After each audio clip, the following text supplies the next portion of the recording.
everybody, let's go over the materials. I purchased a heart-shaped leaf philodendron, some exotic pebbles, a gorgeous opal betta fish, a jar, and some fish tank solution. So I decided to go with these exotic pebbles and aggregates from Amazon. I have the link in the description below. I was really impressed by the variety of pebbles that was in these bags. It was much nicer than some of the pebbles that I found in other stores. What I'm doing here is measuring the amount of pebbles I want in my jar. The next step you should do is pour the pebbles into a separate container so you can wash it. I highly recommend rinsing out your pebbles 2 to 3 times, making sure there's nothing sticking to them because you never know what's on these pebbles.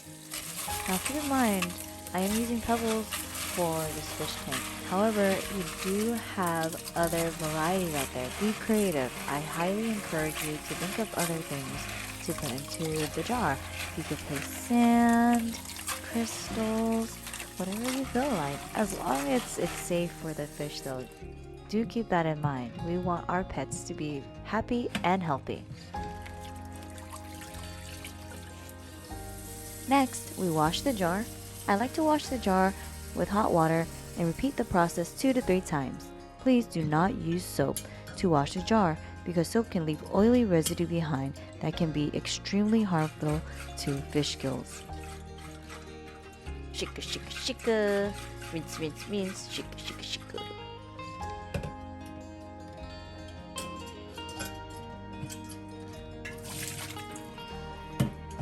Now, we move on to the plants.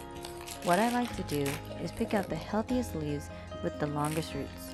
This provides great comfort and a familiar habitat for the fish, as well as giving the tank an exotic aesthetic. Once I have selected my plants, it is time to put the pebbles back into the jar and prepare the plants.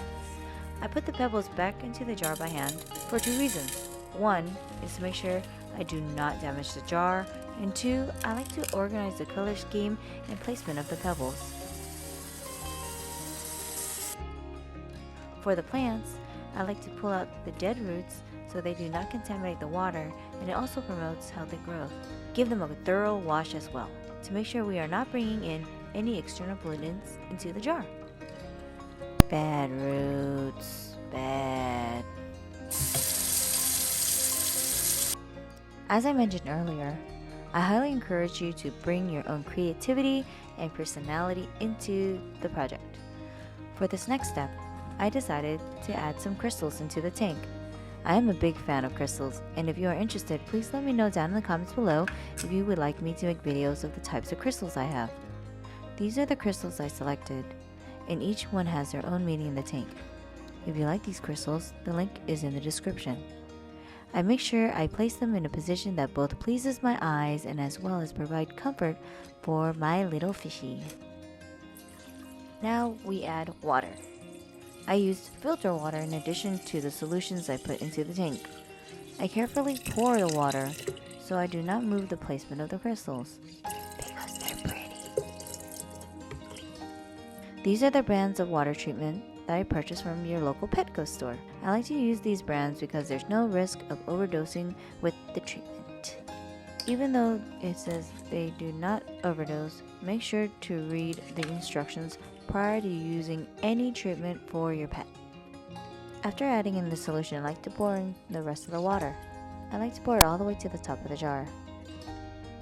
Meet Aggro, angry fishy. Make sure prior to putting in your fish, you want him or her to be acclimated.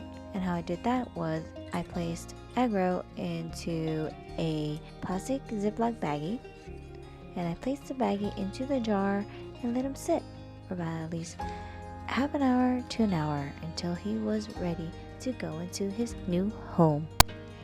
After Aggro seemed a little bit more settled, I wanted to make him feel more comfortable at home, so I started adding in his habitat. I started to place the philodendron in certain positions so that the roots are spread amongst the jar so he would have a lot of places to hide.